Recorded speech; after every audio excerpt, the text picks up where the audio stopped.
সর্বপ্রথম তোমার কাজটাকে আল্লাহ পাক পবিত্র কোরআনে জানিয়ে দিয়েছেন।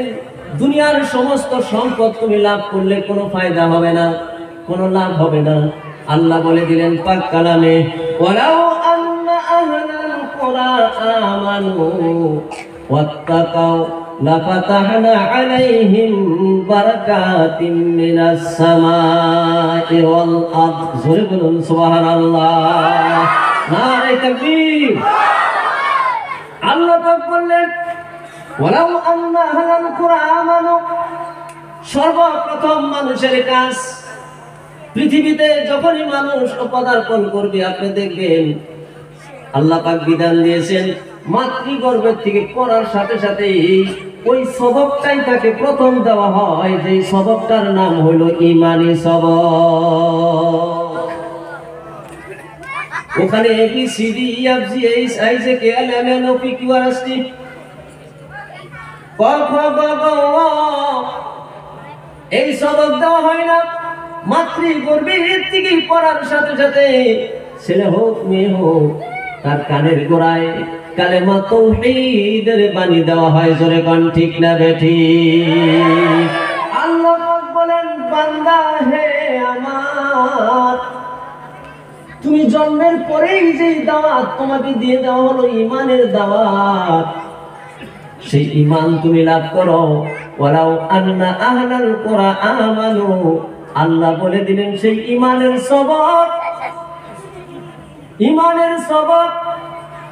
এই ঈমান নামের মহা দৌলত কোন ব্যক্তি যদি লাভ করতে পারে গো, আল্লাহ বলে দিলেন লাফাতাহনা আলাইহিম বারাকাতিম মিনাস সামাই ওয়াল আরদ। আল্লাহ বলেন আসমান জমিনের সমস্ত রহমত আর বরকত ওই বান্দার জন্য খুলে দিব। জোরে বলেন সুবহানাল্লাহ। অন্য জায়গার মধ্যে বলেছেন ওয়ালা তাহিনু ওয়ালা তাহজানু ওয়া আনতুমুল আ'লাউনা ইন কুনতুম মুমিনিন। যারা ঈমান আনবে তাদের কোনো ভয় চিন্তার কোনো কারণ নাই, তাদের আসন উপরে থাকবে, শুধুমাত্র খাঁটি ঈমানওয়ালা হওয়া লাগবে। ইন কুনতুম মুমিনিন, if you can be real মুমিন, যদি তুমি খাঁটি মুমিন বান্দা হইয়া যাইবার পারো। জোরে কোন সুবহানাল্লাহ। আমার বন্ধুগণ, কথার লম্বা লাইনে যাইবার চাই, মনে হয় বাড়াইয়া দেই, ডাইল বাড়াইয়া দেই, কিন্তু বাড়ানোর সুবিধা নাই। সময়ের ঘড়ির কাটায় একেবারে কম, 12টা 12:30টায় আমাদের সভা শেষ দিতে হবে বিদায় আমি আস্তে আস্তে ডাইরেক্টের দিকে গতি করব। আল্লাহ পাক বলেন ঈমান আনবি তো ঈমান আনবি, ঈমানের এত দাম তুই কি জানিস? নবীজি জানিয়ে দিয়েছেন এক কাতরা এক জাররা পরিমাণ ঈমান কারো কাছে থাকলে নবীজি বলেছেন এই দুনিয়া থেকে 10 গুণ বড় জান্নাত আল্লাহ তাকে দান করে দিবে। জোরে বলুন সুবহানাল্লাহ। আমার বন্ধুগণ, আমার মা বোন সকল, সেই ঈমানদার আমি হইতে পারছি কিনা নাই? 10 গুণ বড় জান্নাত তো আল্লাহ দিবে, সেই ঈমান আপনার কাছে আমার কাছে আছে কিনা নাই? মহান আল্লাহ অন্য জায়গায় বলে দিয়েছেন তোমার জিন্দেগিতে দুনিয়ার জিন্দেগির 2টা গুণ যদি তুমি লাভ করতে পারো, আমি আল্লাহ ওয়াদা দিলাম তোমাকে আমি জান্নাত দান করে দিব।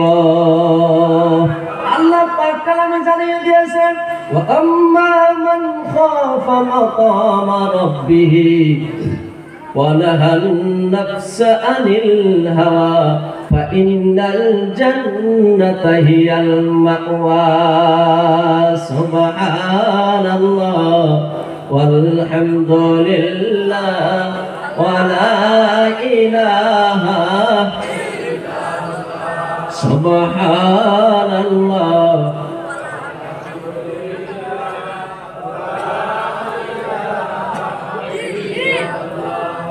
سبحان الله والحمد لله ولا إله إلا الله। रब तेरे महबूब का दीवाना बना दे, रब तेरे महबूब का दीवाना बना दे, दीवाना बना कर मुझे परसाना बना दे। सुभान अल्लाह वल्हम्दुलिल्लाह वला इलाहा। আমার মুরব্বিয়ান সকল, আমার যুবক ভাই সকল ও পর্দার আড়ালের মা বোন সকল, আল্লাহ সুবহানাহু ওয়া তাআলা তিনি পাক কালামের ভিতরে বলেছেন ওয়া আম্মা মান খাফা মাকাম রাব্বিহি ওয়া নাহান নাফসা আনিল হাওয়া ফা ইন্নাল জান্নাতা হিয়াল মাওয়া। সুবহানাল্লাহ বলুন। আল্লাহ পাক বলেন তোমার দুনিয়ার জিন্দেগিতে দুইটা গুণ যদি তুমি লাভ করতে পারো, নাম্বার 1 ওয়াম্মা মান খাফা মাকাম রাব্বিহি, মহান আল্লাহ রব্বুল ইজ্জতুল জালাল যে মাবুদ আমাদেরকে সৃষ্টি করেছেন, হাত দিয়েছেন, পাও দিয়েছেন, চোখ দিয়েছেন, কান দিয়েছেন, সেই মহান আল্লাহ পাকের কাছে আমাদেরকে উপস্থিত হওয়া লাগবে, হাজির হওয়া লাগবে। দুনিয়ার জিন্দেগির সমস্ত হিসাব নিকাশ যারা যারা পরিমাণ দেওয়া লাগবে। এই ভয় যাদের অন্তরের মধ্যে আছে, ওয়ানাহান নাফসা আনিল হাওয়া, আর নিজের প্রবৃত্তিকে বিসর্জন দিতে পেরেছে, আল্লাহ তাবারক তাআলা বলেন আমি আল্লাহ ওয়াদা দিলাম তাদের জন্য জান্নাত আল্লাহ আমি ওয়াজিব করে দিলাম। জোরে বলুন সুবহানাল্লাহ। নাম্বার 1 কি? আল্লাহর ভয়। জোরে বলেন তার নাম কি? 1 নম্বরে কি? আল্লাহর ভয়। আল্লাহরে আমরা ভয় করি না নাই? জোরে কোন আমরা আল্লাহরে মানি না নাই? আরো জোরে। সত্যি? মুখে না বুকে? জোরে কোন মুখে না বুকে?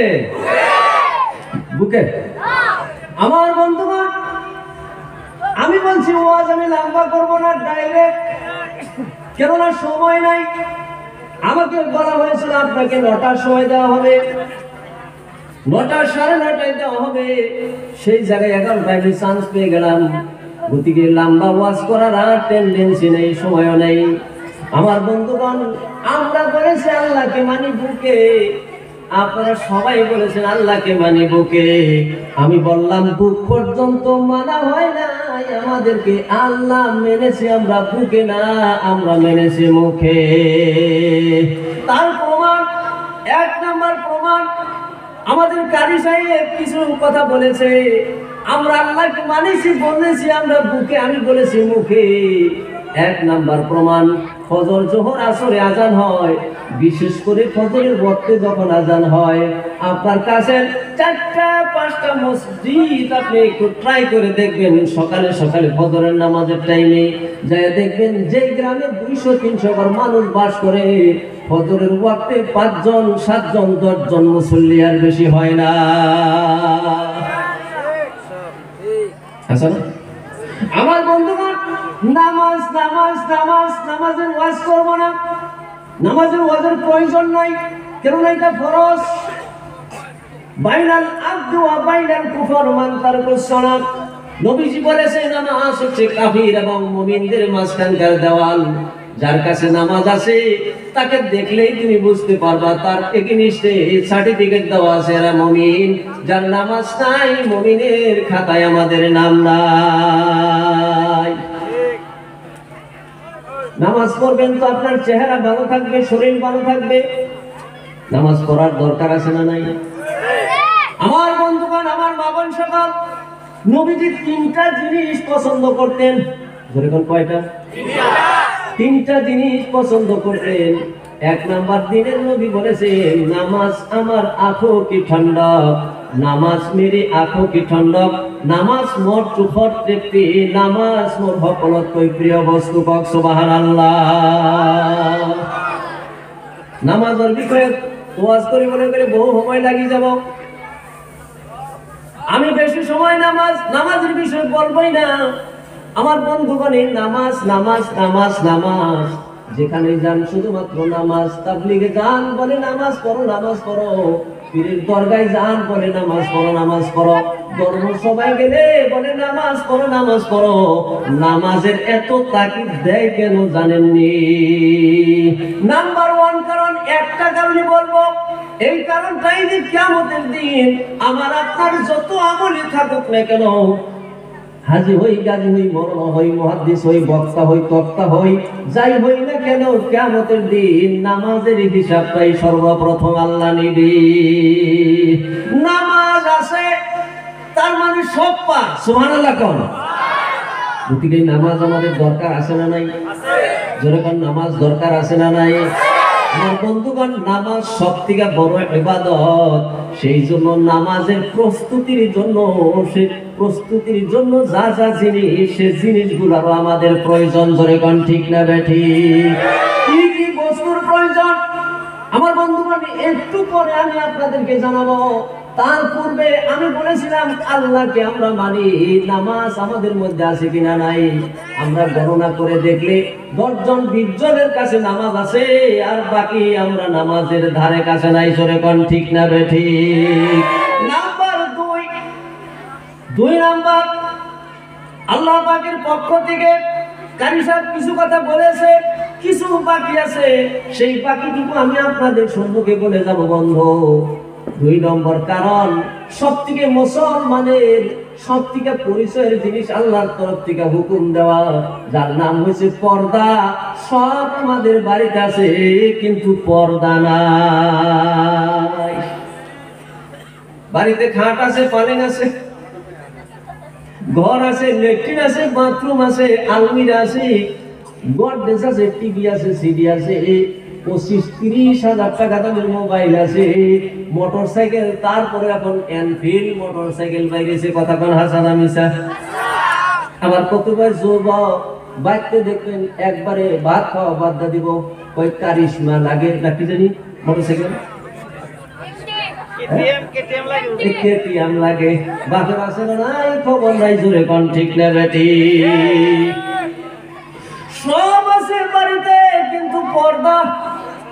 কথা বলে তো পর্দা আমার বন্ধুগণ, আমার মা বোন সকল, আমি মা বোনদেরকে গালি দেব না। বহু বক্তা আছে দেখবে, বক্তার মঞ্চে বসে মা বোনদেরকে গালি দেয়। মা বোনেরা পর্দায় থাকে না, বেহার মতো ঘুরে, বাজারে ঘুরে, এদিকে যায় সেদিকে যায়। আমি তা বলি না, কারণ একটাই, ওই যে মাকে গালি দিব, ওই মা তো আমি মরণ আনোয়ারকে 10 মাস 10 দিন পেটে ধারণ করেছিলেন। আমার মা বোন সকল, 10টা মিনিট সময় আপনাদের জন্য হাদিয়া। কয় মিনিট? 10টা মিনিট আপনাদের জন্য হাদিয়া। আল্লাহর নবী, বিশ্ব নবী এবং মহান আল্লাহ রাব্বুল ইজ্জতুল জালাল আপনাদের সম্মান এত বাড়িয়ে দিয়েছেন, যে সময় নারীর কোনো সম্মানই ছিল না, নারীর কোনো ইজ্জতই ছিল না, নারীর কোনো দামই ছিল না। কন্যা সন্তান হইলে তাকে জিন্দা দাফন করে দিত। জোরে বলুন নাউজুবিল্লাহ। আমার বন্ধুগণ, আমার মা বোন সকল, এখন কাহিনী কিচ্ছা করার টাইম নাই। আপনারা জানেন জামিলাকে কিভাবে হত্যা করেছিল তার বাবা? জানেন না? আমি শুধু মনে করে দিলাম, এমন বর্বর একটা যুগ ছিল বন্ধু। কন্যা সন্তান হলে সিসি দিদি করতো, তারপরে দিয়া নারীকে একেবারে ইজ্জতের চোখেই দেখা হতো না। আমি একটা কিতাব পড়েছিলাম, প্রাচীন যুগতে নারীর সম্মান আর ইজ্জত, ডক্টর জাকির নায়ক এই কিতাবটা লিখেছিলেন। আমি সেই কিতাবটা পড়ে দেখেছি আমার বন্ধুগণ, আদিম যুগের থেকে, বিশ্ব নবীর আগের থেকে নারীরা সন কেমন ছিল ওই কিতাবের ভিতরে রিসার্চ করে করে লিপিবদ্ধ করেছিল। আমি দেখেছি আল্লাহর নবী বিশ্ব নবীর জামানায় ওই মক্কা নগরীতে বিরাট বড় একটা কনফারেন্স হয়েছিল। আরবের একটা সাইডে একটা মার্কেট আছে বর্তমান, মিসফালা আছে না? মিসফালা নামের একটা বিরাট বড় মার্কেট আছে। তখন ওই সময় ওটা মানে একটা ময়দান ছিল, ফিল্ড ছিল। আর সেই মিসফালা নামের ওই ফিল্ডের মধ্যে বিরাট বড় একটা কনফারেন্স হয়েছিল। দেশ বিদেশের সব বুদ্ধিজীবী মানুষ এসেছিল। আর সেই কনফারেন্সের কার্যসূচি ছিল নারীরা আসলে মানুষ নাকি। সেই কার্যসূচি 3 দিন পর্যন্ত আলোচনা বিলোচনার পর সেখানে প্রস্তাব পাশ হয়েছিল, নারীরা আসলে মানুষ, কিন্তু মানুষের অধিকার পাওয়ার যোগ্য নয়, তারা হচ্ছে শুধুমাত্র ভোগের সামগ্রী। জোরে বলেন নাউজুবিল্লাহ। আমার দিনের নবী বিশ্ব নবী আসলেন, সুবহানাল্লাহ কোন, নারীর সম্মান বাড়িয়ে দিল। নাম্বার 3টা ক্যাটাগরিতে নারীর সম্মান বাড়িয়ে দিল। 1 নাম্বার কন্যা সন্তান হিসাবে নারীর সম্মান বাড়িয়ে দিল।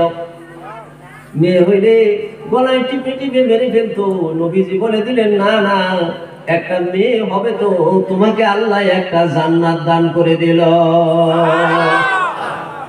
2টা মেয়ে হবে 2টা জান্নাত, 3টা মেয়ে হবে 3টা মেয়েকে দিন শিখাও, কোরআন শিখাও, ইসলাম শিখাও। দিনদার ছেলের কাছে তুমি সৎ পাত্রস্থ করে দাও। সুবহানাল্লাহ কোন। কি ছেলে? দিনদার ছেলে। আপনাদের অসুবিধা হইতেছে না তো? ভাষা বোঝা যাইতেছে?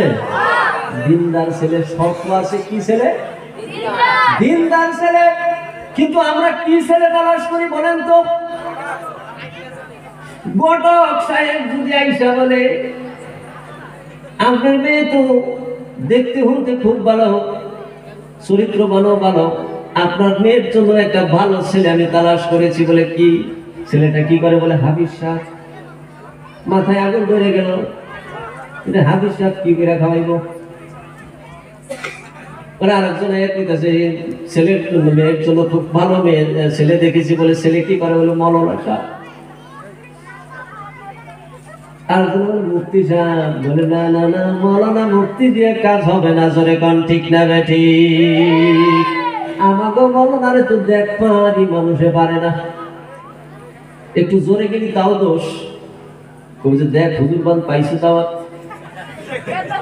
দেখ কিরকম গেছে ভর ভর করে। আর একটু আসতে গেলেও দোষ। খাইছে দেখ কিরকম, এখন লর বাড়ি ভাত আছে না।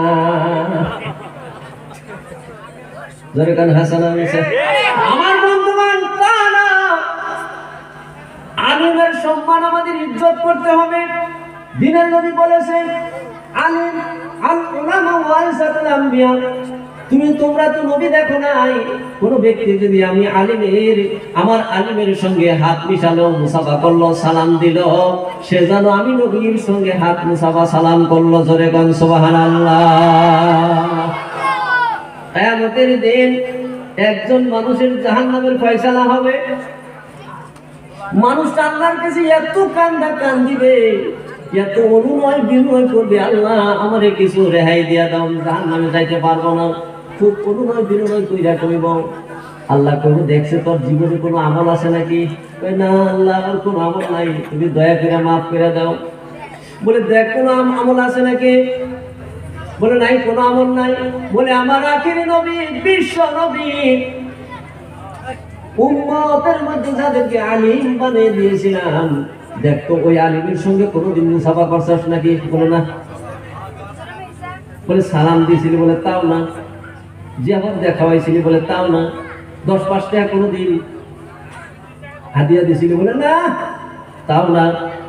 বলে আল্লাহ গো, তাও না, কিন্তু একটা কথা আমার মনে আছে। সেই কথাটা হলো ওই যে মাজরাবাড়ি পুরা মসজিদের ধর্ম সবাই একজন আলিম আইসাল, ওই আলিমটা হাইটা গেছিল, তার পাশে পাশে আমি কিছু সময় গেছিলাম। আল্লাহ এতটুকু মনে আছে, আল্লাহ বললেন যারে যা, আমার দিনের নবীর ওয়ারিসের পিছনে তুই যে হেঁটে গেছিলি, এর জন্যই আমি আল্লাহ তোকে ক্ষমা করে দিলাম। আমার বন্ধুগণ, সেই আলিমকে ইজ্জত করার দরকার আছে না নাই? বগুলের গুলা না, বগুলের আলিম যারা আছে তাদের ইজ্জত করার দরকার নাই নাকি? এরা তো বগুলের ময়নপুরের থেকে মৌলানা আনোয়ার হোসেন আছে, পাউ টিপা দেন, ঠ্যাং টিপা দেন, ভালো মন্দ খাওয়ান, মুরগি খাওয়ান, আমি খাবো, খাইয়া দিয়ে যাওয়ার পরে কোনো কিছু মনে থাকবে না। হাদিয়া কম হইলে বলবো কি মহিষের কাছে গেছিলাম রে, এই এতটা আমার খরচ, হাদিয়া দিলই না। ঠিক না বেটি? আমার পূর্বে আমার 3 জন লোকের মৌলানা বক্তব্য দিছে, একটা টাকা না দিলেও বেজার হবে না। আপনি আজকে মারা যান, মৌলানা আনোয়ারকে ফোন করেন, আমি আসবো না কারণ আমার ব্যস্ততা। যেরকম ঠিক লাগবে, ঠিক বাইকে থাকলে আসতেও পারি, একটা বুঝাবার গেছি।